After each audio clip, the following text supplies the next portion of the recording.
Graças e paz, queridos irmãos. Amém. É uma satisfação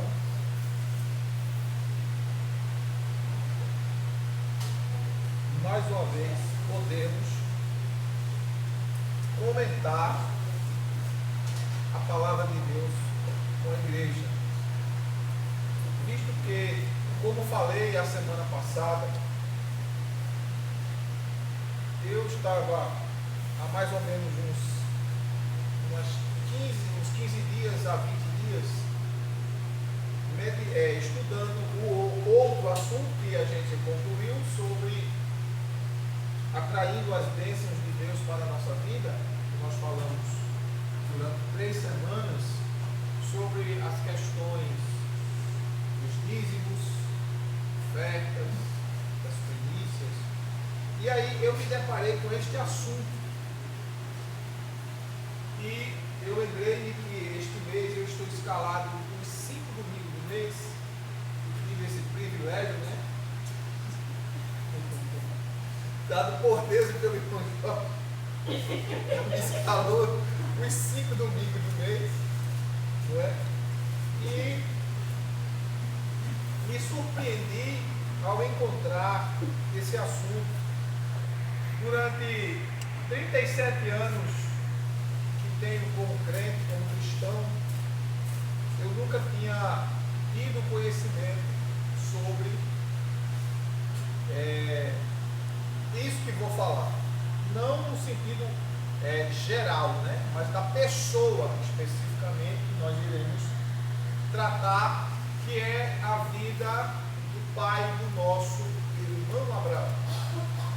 Nosso pai na fé teve um pai também, né? E os irmãos abram a Bíblia no livro do Gênesis, no capítulo 11, e a gente vai ler do versículo 27 até o 32.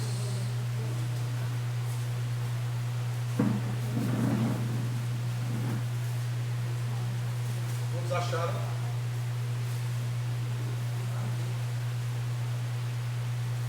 Gênesis 11, 27 ao 32, que diz assim: Eis, portanto, a história da descendência de Terá. Terá gerou Abrão, Naor e Harã. E Harã gerou Ló. Harã morreu na presença de seu pai Terá, em sua terra natal, chamada Ur dos Caldeus. Mais tarde, tanto Abrão como seu irmão Naor casaram-se. O nome da esposa de Abrão era Sarai, e o nome da esposa de Naor era Milca. Esta era a filha de Harã, pai de Milca e Isca. Entretanto, Sarai era estéril e não tinha filhos. Terá decidiu sair da cidade de Ur, na Babilônia, e rumar para a terra de Canaã.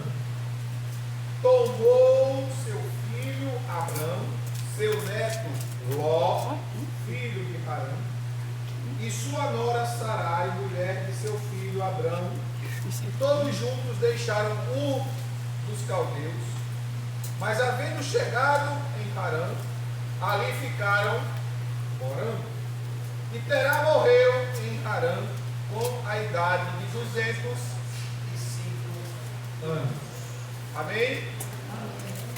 Deixe sua Bíblia aberta e, por favor, preste bem atenção no que a gente vai passar. Quero ver se finalizo esse assunto hoje. Amém? Deus, quando criou o primeiro casal, Ele criou o primeiro casal com o propósito deste casal honrado e ao mesmo tempo ser honrado por Deus. Deus criou um ambiente perfeito para o casal.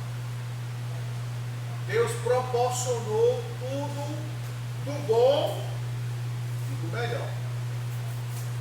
Porém, esse casal fracassou na sua missão como o casal escolhido por Deus para honrar e obedecer a palavra.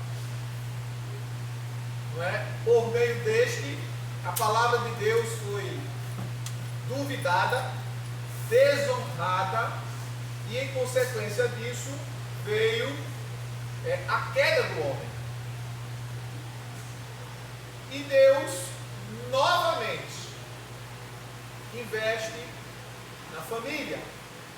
Deus chama a Noé e sua família para um grande propósito com a raça humana. E Noé passa 100 anos trazendo a mensagem de Deus a todas as pessoas. E a Bíblia diz que na geração de Noé a terra estava completamente corrompida. Todo pensamento do homem era só violência, maldade, perversidade.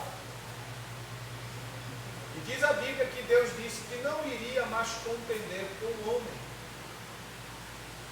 E aí Deus traz a missão a Noé de anunciar, e Noé passa 100 anos anunciando que Deus iria enviar justiça, juízo sobre todos os moradores da terra. E o que é que acontece? As pessoas começam a zombar de Noé. As pessoas começam a criticar Noé, a rejeitar a mensagem de Deus através de Noé. Porém, Noé insistiu, preste bem atenção, Noé insistiu com a mensagem de Deus, porque quem tinha que ouvir a mensagem de Deus não era apenas a população, mas era também a sua família. Sua família, repita comigo. Minha família precisa ouvir a mensagem de Deus. Aí eu faço uma pergunta e você responde para você mesmo. Você tem falado a mensagem de Deus para a sua família? E na persistência de Noé, Noé conseguiu resgatar a sua família. E diz a Escritura que a única família salva no período do dilúvio foi a família de Noé. Deus continuou novamente investindo na raça humana. Passa-se o dilúvio, toda a raça humana é destruída, a família de Noé sai da arca e a terra é novamente povoada. Passa-se 100 anos, e a terra torna-se a ser povoada novamente. Porém, as pessoas elas continuavam em um único lugar. Eles não queriam se separar, eles não queriam se espalhar, porque a ordem de Deus é: povoem, encham a terra, multipliquem-se. Porém, eles quiseram ficar unicamente em um local. E o capítulo 10 e o capítulo 11 do livro dos Gênesis registra que surge um homem chamado Nimrod. E este homem leva a população daquela época a convergir para ele. De forma que Nimrod tornou-se um dos maiores líderes que surgiu naquela época. Porém, Nimrod, o coração dele não era voltado para Deus. E ele começou a conduzir a população daquele período para desafiar a Deus. E o capítulo 10 e o capítulo 11 narra o desafio deste homem, quando ele leva a população a construir uma torre, cujo objetivo era chegar ao topo dos céus e levar, diz a Escritura, capítulo 11, versículo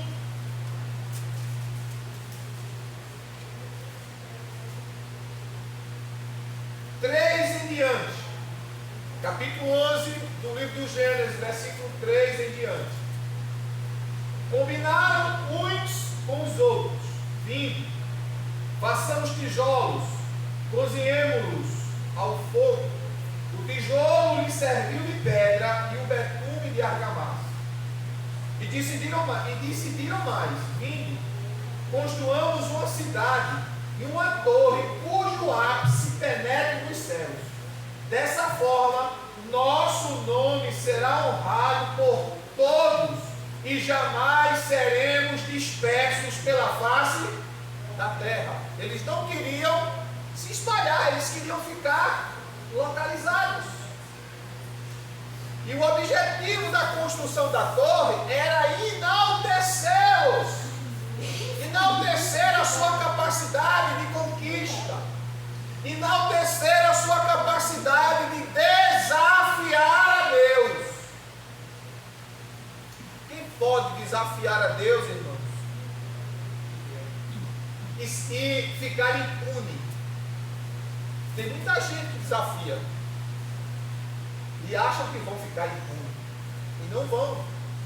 E o texto sagrado diz no versículo 5: o Senhor desceu para observar a cidade e a torre que os homens estavam erguendo. Então declarou o Senhor: eis que a humanidade se constituiu em um só povo, e falam todos a mesma língua. E esta construção é apenas o início de suas iniciativas. Em breve, nada poderá impedi-los de realizar o que quiserem. Irmãos, quando eles decidiram, dentro do contexto da história e da arqueologia, quando eles decidiram construir essa torre, não era unicamente para desafiar Deus, mas tinha um propósito de glorificar eles. E dentro desse propósito de enaltecer a eles, eles começaram a construir essa torre. E essa torre era uma torre-templo, onde durante a construção estavam sendo construídas salas de sacrifício. E quem eram sacrificados? Pessoas. Pessoas eram sacrificadas em homenagem a eles. Eles estavam novamente, olha a raça humana, novamente querendo adoração, reconhecimento, veneração, todos sendo conduzidos por um homem que não temia a Deus. Mesmo depois do dilúvio, toda a população do mundo naquele período existente sabia que Deus havia trazido o dilúvio por causa do pecado da raça humana. Eles receberam isso porque eles descenderam de Sem, Cão e Jafé, os 3 filhos de Noé. Sabiam da história, da ação de Deus, da mão de Deus, do poder de Deus, da manifestação de Deus, mas tornaram a pecar contra o Senhor. O que é que Deus faz? Olha, irmãos, automaticamente as pessoas, todas sem exceção, voltaram-se contra Deus e voltaram à idolatria, aos sacrifícios cultuais. E é dentro desse contexto que Deus chama Tera, pai de Abraão. Tera era um fabricante de ídolos. Ele construía estátuas. de acordo com os pedidos que lhe eram feitos. Ele era um fabricante de ídolos, de estátuas, as quais a própria população consumia. Deus chama Tera para uma missão que ele nunca ouvia ou tinha ouvido falar. Uma missão de Deus. No meio da idolatria, Tera ouve a voz de Deus. E quando Tera resolve, olha, escuta bem, e quando Tera resolve obedecer a voz de Deus, acontece o inesperado. E o que é que acontece? O filho de Tera, um dos filhos de Tera morre. Tera teve quantos filhos? Quem lembra? 3. Qual eram os 3? Abrão, Naor e Harã. Tem gente que chama Arã. É Harã. Harã morre. Tera foi chamado para cumprir a missão. E a missão era divina. Era a missão de anunciar ao mundo contemporâneo, ao mundo daquela época, que Deus existia, que era o único Deus, que era o Deus vivo, que era o Criador, o Senhor, o sustentador de todas as coisas. Mas aí, irmãos, escuta bem, no meio da chamada acontece algo no meio da família. E aí, Tera se atrapalha na sua chamada. Irmãos, todos nós aqui,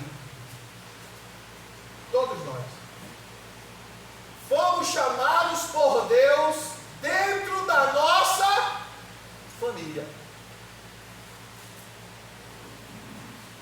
Todos aqui, sem exceção, fomos chamados dentro de uma família. E a nossa missão dentro da família não é deixá-la, mas ser um missionário dentro da família. Cumprir a missão dentro da família. Mas aí vem uma das muitas questões que existem. Pastor, minha família não é nada fácil.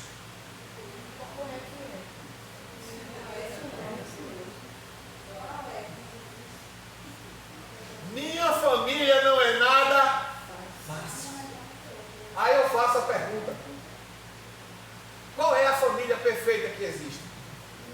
Tem? Não tem. Mas uma coisa interessante, irmãos, é que o ser humano, ele tem uma facilidade de abandonar outro ser humano. Coisas básicas, viu? Coisas que os animais não têm. Os animais matam e morrem pelos seus. E os seres humanos abandonam com uma facilidade incrível. Por quê? Porque eles não querem ter trabalho.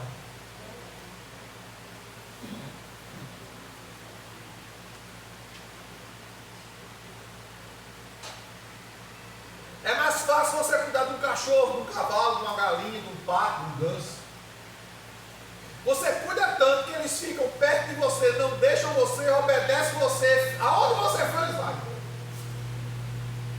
E o ser humano, você cuida, você zela, você ensina, você luta, você faz tudo por eles. E quando você menos espera, eles te abandonam.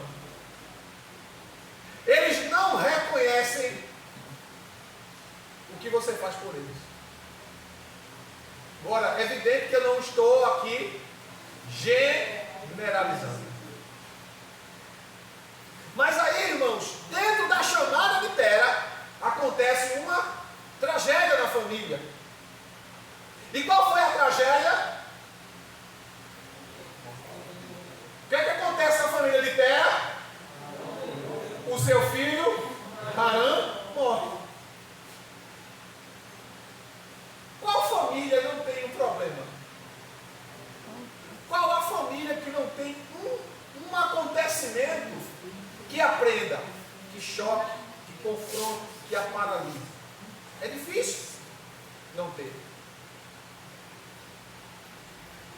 Só que Tera é chamado, o filho morre e ele ali paralisa-se, sua vida para. É tanto que quando ele sai de Ur, ele para na terra de Canaã, em uma cidade que tinha o mesmo nome do seu filho, Harã. Verá o texto, verso 31 do capítulo 11. Tera decidiu sair da cidade de Ur, na Babilônia, e rumar para a terra de Canaã. Tomou seu filho Abrão, seu neto Ló, filho de Harã, e sua nora Sarai, mulher de seu filho Abrão, e todos juntos deixaram Ur dos caldeus, mas havendo chegado em ali, o que foi que eles fizeram ali? Ficaram, pararam ali. Observe que ele saiu da terra onde o filho morreu, e quando chegou em uma terra que tinha o nome do filho, ele disse: eu vou ficar aqui. Por quê, irmãos? Ele estava preso às memórias do filho. Ele se prendeu à perda do filho. E aí ele estagnou a sua vida. Ele parou. Ele não viveu mais. Foi o que as irmãs estavam comentando hoje aqui, Rose, na aula da escola dominicana. Você está falando o assunto da pregação da noite? E ali ele paralisou. Irmãos, tem coisas que acontecem na família que, por mais difícil que seja, você não pode parar. Sabe por quê? Se você parar, você morre junto com o ocorrido, com o que aconteceu. Não vou mais ser crente. Por quê? Me decepcionei com meu pai. Não vou mais ser crente. Me decepcionei com mamãe. Tantos anos de crente é uma decepção. Não vou mais ser crente. Me decepcionei com o pastor. Me decepcionei com a pastora. Me decepcionei. E começa. O assassinato da fé, irmãos, não começa na igreja. O assassinato da fé começa em casa. Quando você se prende aos fatos que ocorrem na família. Quantas famílias que começaram bem e hoje estão mal? Porque o problema, irmão, não é começar. O problema é terminar bem. Tu, porém, Daniel, vai até o fim. Melhor é o fim das coisas do que o começo delas. E dentro desse contexto, irmãos, vamos conhecer um pouquinho sobre Ur, chamada de Cidade da Luz, nome de uma cidade da Caldeia, onde nasceu o patriarca Abraão, localizada na antiga Ur, Mugir ou Muger, Miru, em Bitumed, ou mãe de Bitume, na Baixa Babilônia, na margem ocidental do rio Eufrates. Ficava em um distrito chamado Caldo. Caldo, que hoje chama-se Caldeia. Naquele período, Caldo depois tornou-se Caldeia. Pelo menos no 9º século antes de Cristo, deixou de ser chamada de Caldo para ser chamada de Caldeia. Essa cidade era adoradora, eles cultuavam a lua, adoravam o deus lua. Tinha ali um centro de sua adoração, na cidade de Ur.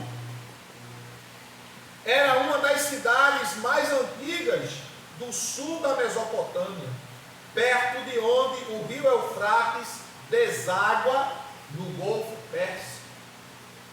Na Bíblia, ela se chama Ur dos Caldeus, porque vários séculos depois de Abraão, entre os anos 600 e 539 a.C., encontrava-se sob o domínio dos caldeus, povo semita que falava o dialeto aramaico. Agora vem o significado da palavra Caldeia. Caldeia significa terra dos conquistadores. Foi de lá que Deus chama Terá. Deus chama Terá de uma terra que era conhecida terra dos conquistadores. E aí Terá sai de Ur dos Caldeus para ir para Canaã. Até aí está tudo bem. Sair de Ur para Canaã. A palavra Canaã significa terra de púrpura. Por que terra de púrpura? Porque na terra de Canaã era uma terra em que se fabricava tintas para tingimento das roupas dos reis. E a terra de Canaã, ela recebeu vários significados. Terra de Beolá. Você sabe o que significa terra de Beolá? Terra dos casados. Isaías capítulo 62, verso 4. Canaã recebeu o nome de terra do Emanuel. Sabe o que significa Emanuel? Deus conosco. Isaías capítulo 8, verso 8. A terra de Canaã também recebeu o nome de terra gloriosa. Daniel 8, 9. Também recebeu o nome de terra do Senhor. Oséias 9, 3. Terra prometida. Hebreus 11, 9. Terra santa. Zacarias 2 e 12. Terra de Israel. 1 Samuel 13, 19. Terra dos judeus. Atos 10, 39. Terra dos hebreus. Gênesis 40, verso 15. Então, Deus chama a terra de uma terra que era vista como a terra das conquistas, para uma terra de Beolá, que é a terra dos casados. Olha, terra dos casados. Mas a palavra casados aqui não é só no sentido literal. Quando ele fala terra de Beolá, ele está falando também terra dos comprometidos, daqueles que têm compromisso. E dentro desse contexto, Tera, em vez de adentrar a terra, Tera fica no início da promessa e lá morre. Olha, Deus não te chamou para morrer no início da promessa. Deus te chamou para conquistar a promessa. Amém. Agora, para você conquistar a promessa, você tem que adentrar a ela. Você não pode, olha, escute aí, não se permita morrer com as frustrações da família. Toda família tem problema. O problema que existe nas famílias é que as famílias entram no problema, mas não conseguem sair do problema. Foi o que aconteceu com Tera. Ele teve uma perda. Observe que ele não fala da mulher dele. Ele não fala da esposa dele. Ele se concentra apenas no filho. Irmãos, escute bem. Presta atenção no que eu vou dizer. Os filhos são nossos pedaços. Juninho é um pedaço meu. Silvio Clay é um pedaço meu. Mas Marci Grey de Maria dos Santos Melo é a minha própria carne. A Bíblia diz isso, pastor. Vamos ver? Livro de Efésios, carta do apóstolo Paulo à igreja de Éfeso. O que é que Paulo diz sobre a união física físico do marido com a sua esposa. Capítulo 5, verso 28 e 29 da carta aos Efésios. Veja o que o apóstolo Paulo diz. Sendo assim, o marido deve amar a sua esposa como ama o quê? Como ama o quê? O seu próprio corpo. Quem ama a sua esposa, ama a si mesmo. Pois ninguém jamais odiou o próprio corpo. Ninguém mais odiou o próprio corpo. Antes o alimenta e dele cuida, assim como Cristo o fez pela igreja. Então, irmãos, Tera aqui, você não vê ele lamentar pela mulher, mas vê ele lamentar pelo filho.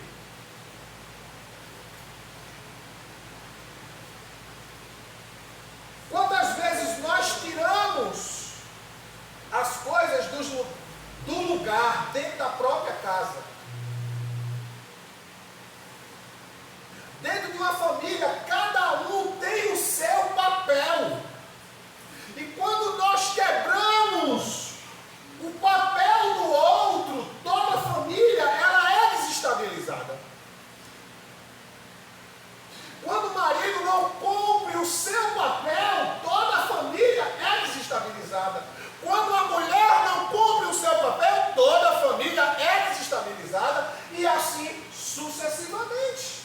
Agora, quando os dois, o marido e a mulher, eles abraçam junto a missão de se tornarem um, pode acontecer o que acontecer no meio da família, mas se eles estão unidos na missão, a tempestade vai surgir, mas ela vai passar e o barco não afunda. Porque os cabeças, eles estão unidos. Por isso que o sábio Salomão diz, do capítulo 4, verso 12 a 14, do livro de Eclesiastes, ele diz: é melhor dois do que um. Porque se um cair, o outro levanta. Aí ele diz, no verso 13: o cordão de 3 dobras dificilmente se quebrará.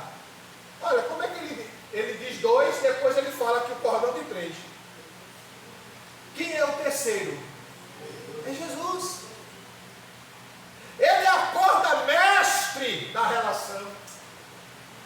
Ele é o sustentáculo da relação. Se ele não estiver na relação, a família se acaba. A missão entra em fracasso. O objetivo ele se colapsa. E o propósito não é alcançado. O Salmo 127, verso 1 diz: se o Senhor não edificar a casa. Quando fala ali de casa, ele não está falando de uma construção física. Ele está falando da relação. Se o Senhor não edificar a casa, em vão trabalha aqueles que edificam. O que é que ele está dizendo? Que o homem participa, que a mulher participa, mas se ele não tiver na relação, a casa não sai.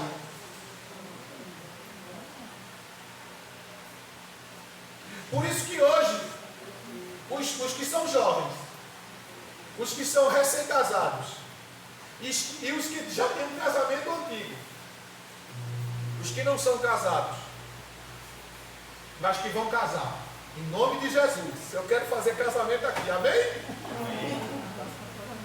Quem sabe daqui no final do ano tem mais casamento, em nome de Jesus.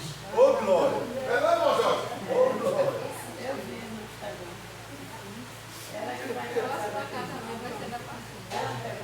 Em nome de Jesus, está orando. Em nome de Jesus, vai ser honroso, em nome de Jesus.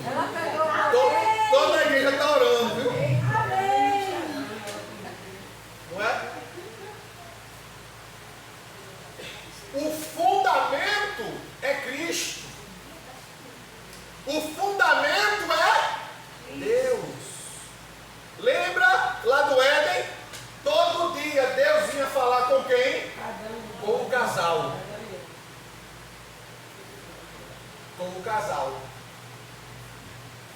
Mas olha, qual foi uma das principais coisas que fez o casal cair?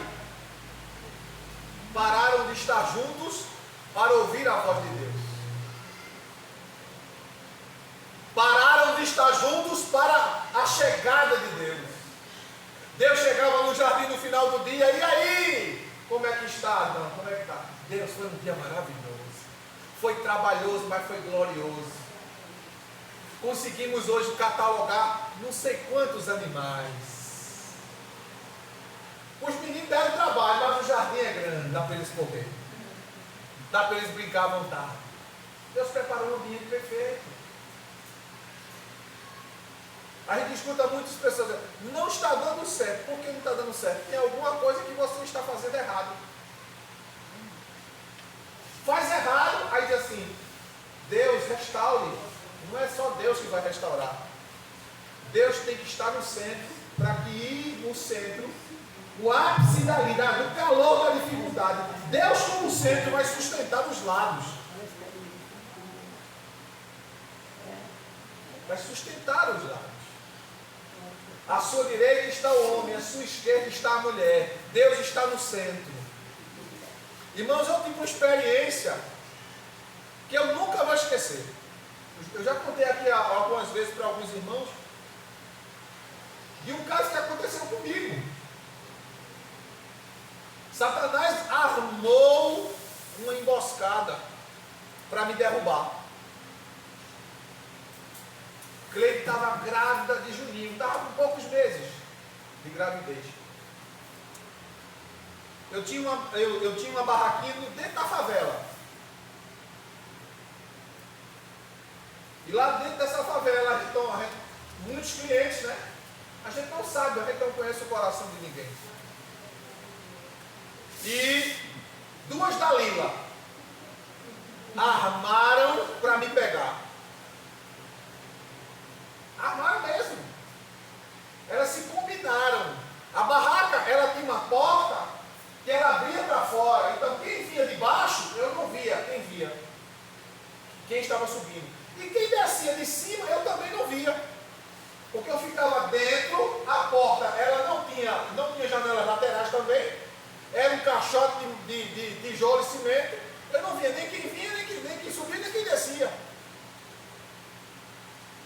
E aí as duas se uniram, porque quando dava 8 horas, o pão acabava. Eu abria de 6 da manhã, vendia o pão, o ovo, o queijo, parava o movimento.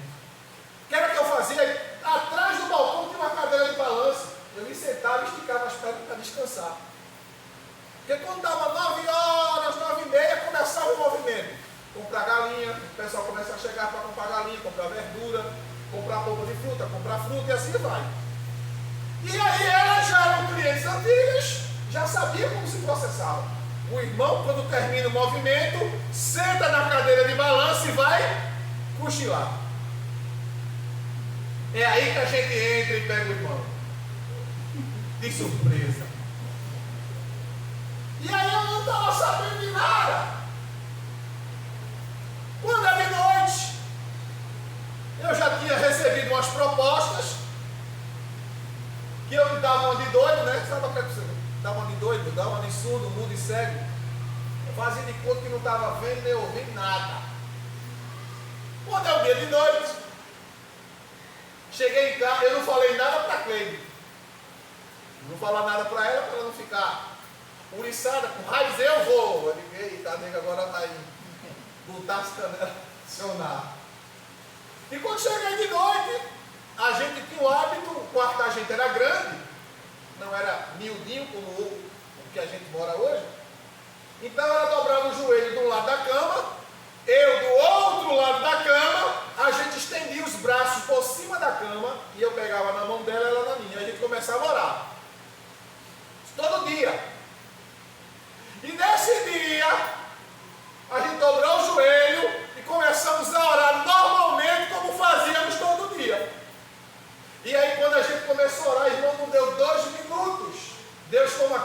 profecia. E diz: homem, eu vi e ouvi o que estão preparando para te derrubar. E Deus, irmão, deu a instrução todinha. Tu, quando chegares lá, tu vai pegar a cadeira de balanço e colocar do outro lado da rua, por trás de pé de palmeira. Porque do outro lado da rua tinha a casa da vizinha chamada Dinha. Na frente da casa dela tinha um pé de palmeira, aquelas palmeiras que crescem e faz aqueles troncos bem lá, porque eu fui ficar de filhote. Eu botava a cadeira, quem descia de cima, eu por trás da palmeira não via. Não me viam. E no outro dia, quando eu cheguei lá, eu fiz exatamente assim. E Deus, usando o crente, disse assim: eu vi o que elas tramaram para te derrubar. Mas eu, Deus, estou te dizendo hoje, tu vai fazer assim. E Deus deu, irmão, tudo direitinho como eu ia fazer. 8 horas, terminou o movimento do pão, do queijo, do ovo, vendi tudinho. Peguei a cadeirinha, era de ferro, aquelas cadeiras de ferro antigas de balanço. Botei do outro lado, por trás do pé de palmeira. Botei por trás, sentei lá e não fui cochilar. Fiquei atento. Da palmeira, lá vem as duas, descendo, seminua. A outra morava do lado da barraca, a outra morava em cima. Lá vem as duas, bem devagarzinho. Quando entraram, fecharam a porta, só escutei o barulho do ferrolho. Tá! O ferrolho bateu com bem força, né? Tá! E eu do lado de cá olhando. Daqui a pouco elas abrem o portão assim olhando. Aí me vê: oi, irmão, o senhor tá aí? Tô. E foi que hora que o senhor foi ficar logo aí hoje? Eu disse: Deus é bom e o diabo não presta.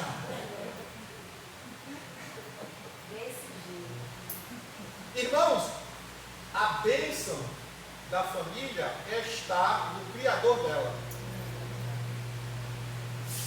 Deus é o dono da família. O primeiro milagre de Jesus não foi no meio de Jerusalém. O primeiro milagre de Jesus não foi no meio da multidão, mas o primeiro milagre de Jesus foi dentro de uma cozinha, falando com o mestre Sala e com seus garçons. Deus supriu o que faltava no dia do casamento. Deus ama o casamento.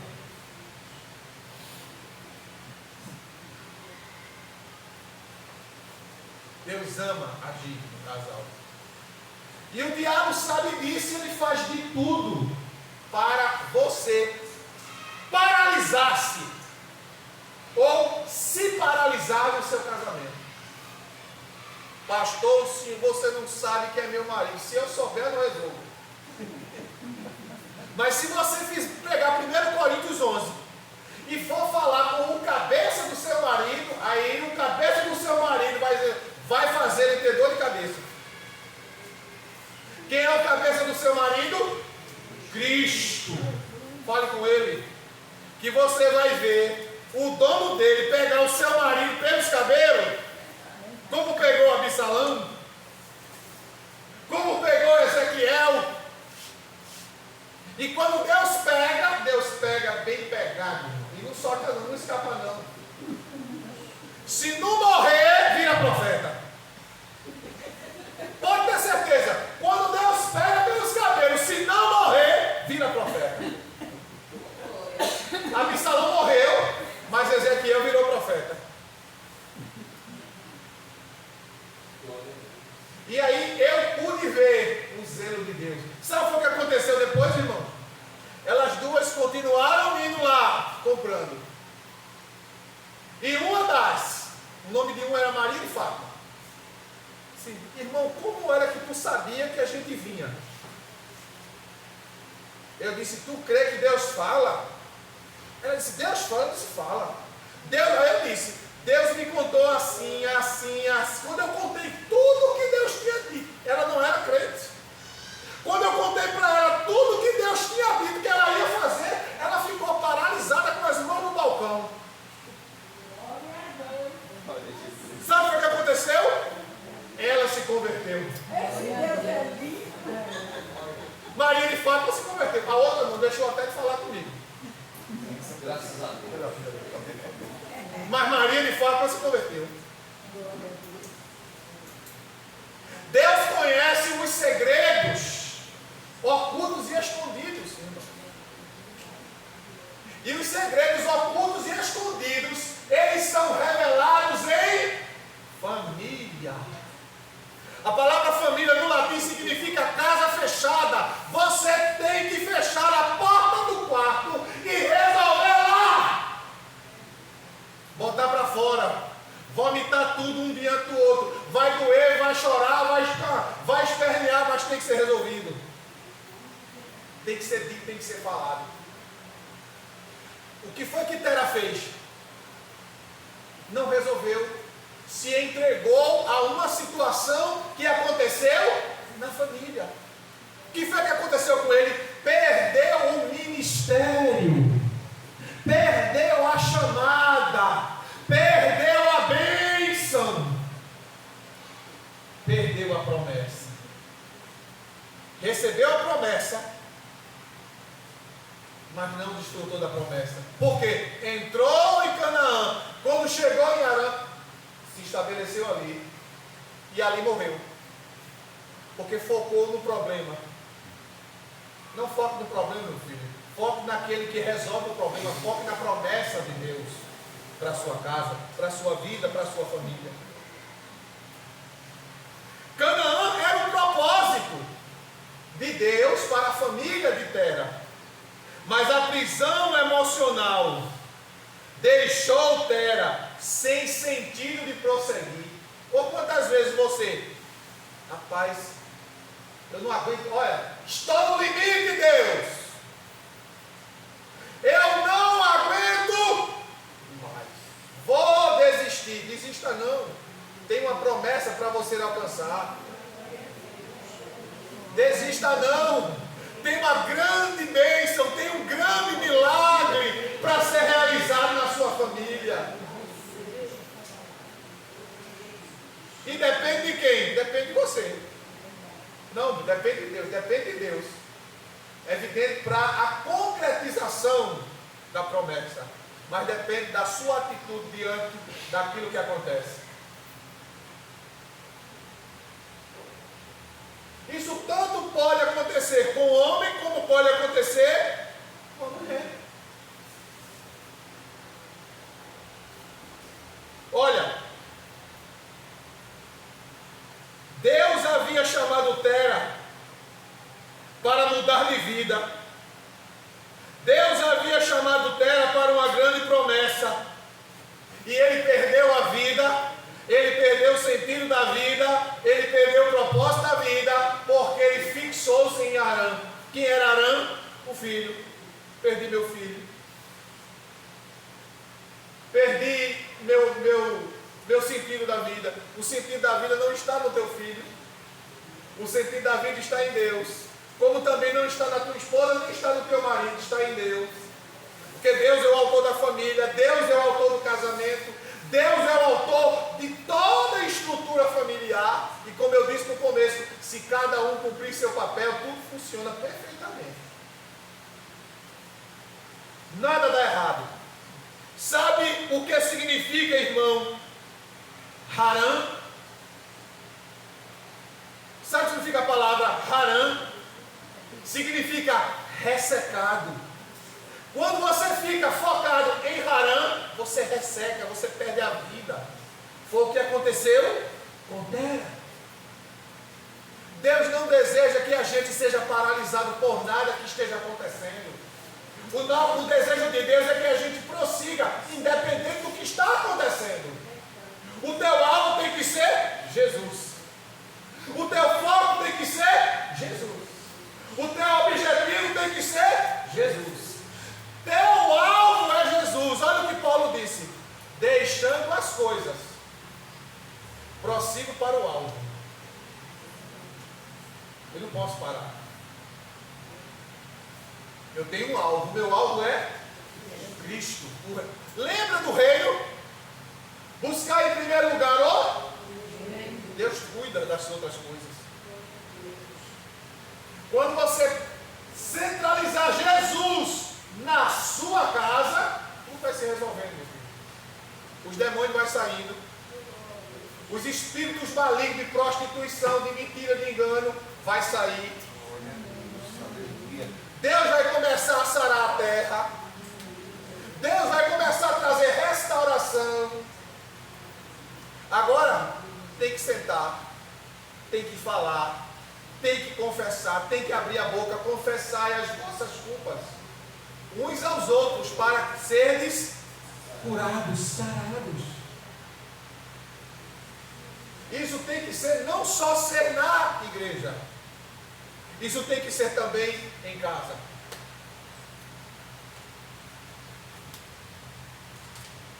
Se você ficar em Harã, você vai ficar ressecado.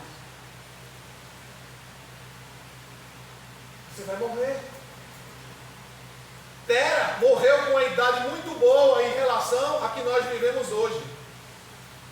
Porém, escuta aí, a sua morte foi mais emocional do que física. Ele morreu pelo sentimento que tinha pelo filho.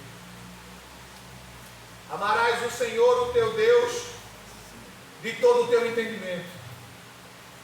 Eu não estou dizendo que você vai deixar de amar seu filho. Você tem que amar seu filho, cuidar do seu filho, fazer o que você puder por ele. Mas acima do seu filho, Jesus. Porque é Jesus que te dá a condição de cuidar dele. É Jesus que abre as portas para chegar até você e você trazer para ele. É Jesus que ouve a tua oração, tua intercessão por ele. É Jesus que vai trazer a bênção sobre ele através de você. Mas ele não pode estar acima de Deus. Não pode, não deve, de forma alguma. A morte dele foi mais emocional do que física. Ele se entregou a um luto contínuo, paralisou-se no tempo e no espaço. Acabou a vida para ele. Acabou, se perdeu. Quantas pessoas têm perdido o ministério? Chamada de Deus, propósito de Deus, dons de Deus, dons espirituais, por causa de coisas que acontecem na casa. Olha, irmão, dói, machuca, fere, mas não olhe para as suas feridas. Olhe para quem sara as suas feridas. Olhe para quem tem um bálsamo de Gileade sobre as tuas feridas. Lembra dos leprosos? Qual foi a ordem de Jesus? Te apresenta ao sacerdote. Se os leprosos fossem dizer assim: Senhor, é muito longe, eu vou andar 67 quilômetros num sol desse para falar com o sacerdote, Senhor. Eles tinham sido curados? Não tinham. Mas enquanto eles obedeciam a palavra do Senhor Jesus, eles estavam sendo curados. Obedeça a palavra. Deixa a palavra fazer aquilo que só ela pode fazer. Porque uma coisa, irmão, tem quantos crentes sabem o que a Bíblia diz? Entende o que a Bíblia diz, mas não quer. Faz o que do seu jeito. Não porque eu quero assim, não porque eu entendo assim, não porque não. É o que a Bíblia diz, meu filho. Você pode idealizar o que for, mas é o que a Bíblia diz. Acabou-se. O povo adoece porque não coloca a palavra de Deus como fonte que sara. Sabe por quê? Quem está falando é o orgulho. Eu não admito, eu não quero, é vergonhoso. É melhor você passar um quilo de vergonha aqui do que receber a eternidade da condenação. A vida é curta, mas o inferno é eterno. O inferno é eterno.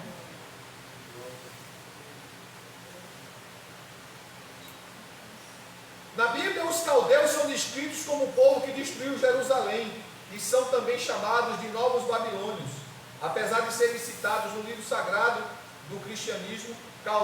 Os caldeus, assim como todos os povos mesopotâmicos, eram politeístas e cultuavam para os deuses, divindades ligadas à natureza e fenômenos naturais. Aí vem, quem são os caldeus de hoje? Os caldeus são povos do Oriente Médio que ocuparam a Mesopotâmia por volta de 1000 anos antes de Cristo, junto com os arameus. A região foi habitada pela população local às margens do rio Eufrates. Hoje, esse mesmo local está situado nos territórios do Iraque, da Síria e da Turquia. O chamado da família de Terá acabou ficando sobre Abrão. Por quê? Quem entendeu que deveria cumprir esse propósito? Deus chamou Tera. Tera ficou em Harã. Harã significa sequidão, ressecado. Ele morreu pelas suas emoções, ficou preso na sua emoção. Mas Abraão, como filho mais velho, ele lembrou da lei, lembra da lei da primogenitura? Que o primogênito assume o lugar do pai. E ele assumiu a promessa do pai. E qual era a promessa do pai? Eu vou fazer de ti uma grande nação. Deus chama Abraão e diz, olha, eu vou fazer de você uma grande nação. Em ti serão benditas todas as nações da terra. Mas pastor, como é que o filho vai assumir uma promessa que foi dada ao pai? Era a lei que vigorava, era a lei de Lassa, era a lei do Código de Hammurabi, que prevalecia naquele período. E ela tanto prevaleceu que mesmo depois da lei de Deus, do código, dos mandamentos de Deus, muitos dos judeus ainda praticavam a lei do Código de Hammurabi. Josué 24, verso 2, diz que Deus chama Tera, mas depois diz que chamou Abraão. Deus chamou Tera, Deus chamou você. Se você não cumprir, Deus levantará outro dentro da sua casa. Sabe o que vai acontecer? Você quer me humilhar. Você não respeita a minha posição. Porque quando Deus chama dentro da casa o responsável para fazer o que tem que ser feito e ele não faz, Deus levanta outro. E qual vai ser o outro? O cônjuge. Aí o que é que o outro vai dizer? Você não está me respeitando. Você está passando por cima de mim. Alguém tem que assumir a responsabilidade, irmão. Abraão assume a promessa do pai. E agora atende ao chamado e ouve a voz de Deus e vai.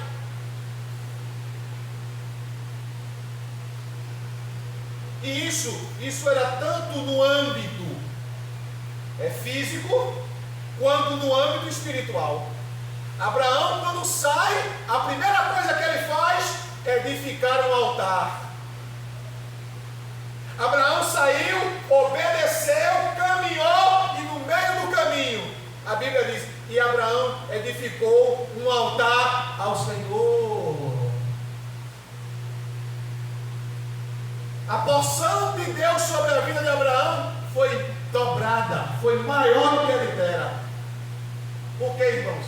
Abraão, além de ser filho de um idólatra, estava saindo de uma terra idólatra para ir para o meio de outra terra idólatra, e a voz de Deus foi para ele: tu vais servir a mim, tu não vais adorar aos deuses dos amorreus, dos jebuseus, dos heveus, e assim sucessivamente. E Abraão edifica o altar ao Senhor. E nessa chamada de Abraão, irmãos, a gente vê se cumprir o propósito de Deus dentro da família. A coisa era tão séria. Abraão levou tão a sério esse propósito, que quando Abraão foi casar o único filho dele, ele mandou o quê? Eliezer fazer o quê? Vai à casa de Naor, marido de Milca, e traz de lá uma mulher para meu filho. Quem era? A prima terceira de Isaac, Rebeca. mas não casou com mulheres daquela terra. Por quê? Porque ele queria da família. E naquele período não era pecado casar com parentes. É tanto que Naor casou com a sobrinha dele, Milca, filha de Harã, que tinha morrido. O tio casou com a sobrinha. Seja pelo pai, com o filho, mas depois, até irmãos se casavam. Naquele período era. Naor casou-se com Milca. Milca teve filhos, depois Abraão pegou Eliezer, lá no capítulo 24 de Gênesis, e disse: vai lá, aonde está meu parente Naor, meu irmão Naor, e traz-me lá uma mulher para meu filho. Eu não quero deixar a família. Eu não quero sair da linhagem da minha família. Eu quero preservar a integridade da família. Isso é tão sério, irmão. Abraão assumiu o chamado, não esquecendo os valores da família, a ponto de buscar esposa para o seu filho no meio da sua parentela. Glória a Deus. Por que Ruth, olha, por que Ruth foi resgatada? Ruth era moabita. Mas por que Ruth foi resgatada? Porque ela não abandonou a única família dela. Quem era a única família dela? Quem era a sogra? Noemi. Era o quê? Velha, idosa. Mas ela disse: não vou te deixar. O teu Deus será o meu Deus. Órfã voltou, mas ela continuou com a sogra. O que foi que Deus fez? Deus levanta Boaz, o parente resgatador, casa com ela, mesmo que os filhos dele com ela não era dele, era de Baró, que morreu, o primeiro marido. Isso eu não quero saber. Eu estou aqui para te resgatar. Porque quando Deus levanta, irmãos, para resgatar alguém, ou para resgatar a instituição família, ele se levanta e faz e acabou-se. Boaz não queria saber se o filho ia receber o nome dele. Boaz não estava preocupado se o filho era ou não dele. Boaz estava preocupado em cumprir o propósito de Deus, conforme a lei do resgate daquela época. Porque ela permaneceu com Noemi. Irmãos, a restauração não começa fora, sempre começa dentro. Eu não estou dizendo que você não peça ajuda. Porque às vezes a família não consegue mais se ouvir. A coisa fica tão séria que ele não quer mais ouvir ela ou ela não quer mais ouvir ele. Aí é necessário um terceiro, com a permissão do casal. Vem cá, A ou B. Eu preciso que você me dê uma direção, porque ela não me ouve, ele não me ouve. Qual é a sua posição? Está na Bíblia, meu filho, vamos lá. A restauração da família, ela não só é física, ela é espiritual. A porção de Abraão, lembra de Eliseu? O que foi que ele disse a Elias? Quando Elias disse a ele: qual é o teu último pedido? Ele disse: eu quero a porção dobrada do teu espírito.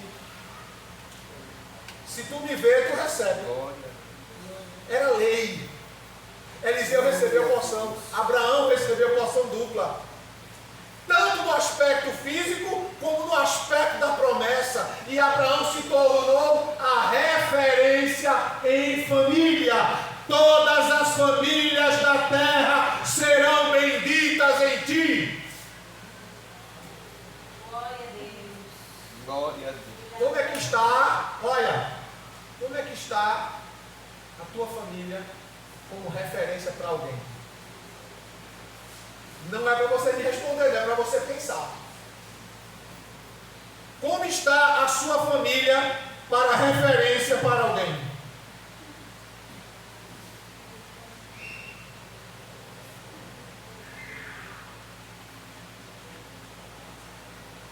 Pense. Pastor, está difícil. Fale com o dono. Fale com o dono. É orar e falar. Fala a palavra na tua casa, como diz lá em Deuteronômio 6, andando pelo caminho, sentado na mesa. É a palavra do juízo, 24 horas, meu irmão. 24 horas é a palavra de Deus. Por quê? Porque você falando e ele ouvindo, ou eles ouvindo, a palavra vai surtir o efeito. Porque assim diz o Senhor, a palavra que sair da minha boca não volta vazia.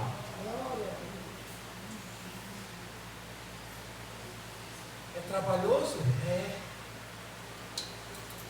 Casar não é só, eu vou me casar, que coisa mais linda, eu estou apaixonado, ela é linda, ele é maravilhoso. O casamento é isso, não.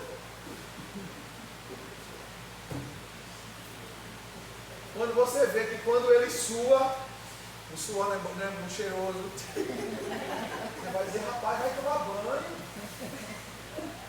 Porque quando chega lá, está todo bonitinho, arrumadinho, penteado, cheiroso, né? Mas meu namorado é cheiroso, mas quando você for morar, casar com ele, que for morrer com ele, você vai ver que ele também fede.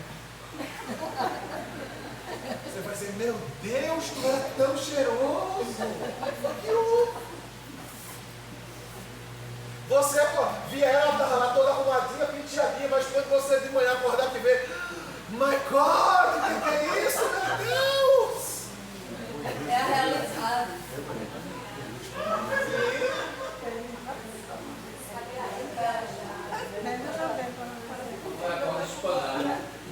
Pois é. É a realidade do casamento, antes era lindo. Agora, eu me lembrei de Cláudio Duarte, tu casasse pensando que era um príncipe, e depois de casar descobrisse que era um sapo. Crise dessa. Quando começou a namorar já achei uma flor gloriosa. Aí depois vai cantar, consegue não!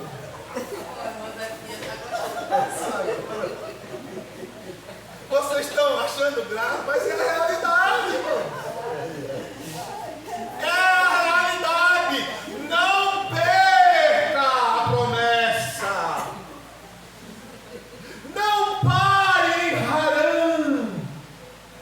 Adentre a terra da promessa e alcance todas as bênçãos da terra de Beolá, terra dos casados.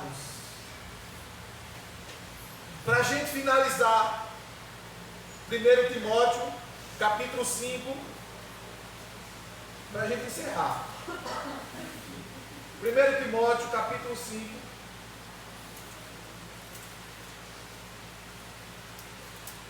A gente vai ler o versículo 4, depois nós vamos ler o versículo 8 e depois nós vamos ler o versículo 16. 1 Timóteo, capítulo 5, versículo 4.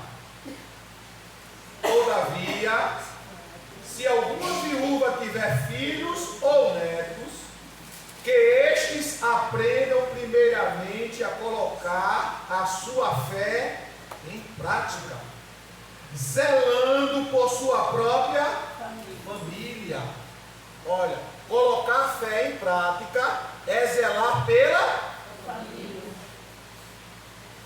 e retribuindo os bens recebidos de seus pais e avós, pois isto é agradável diante de Deus. Olha, versículo 8 agora.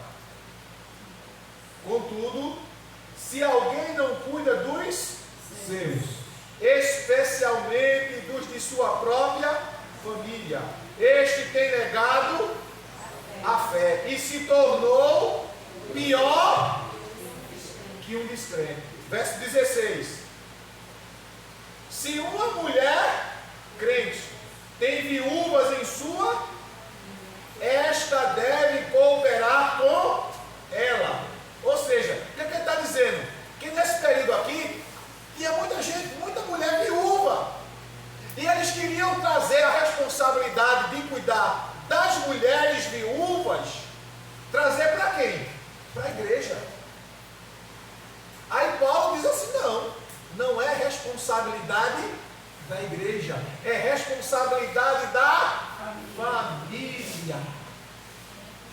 Aí ele continua, evitai que a igreja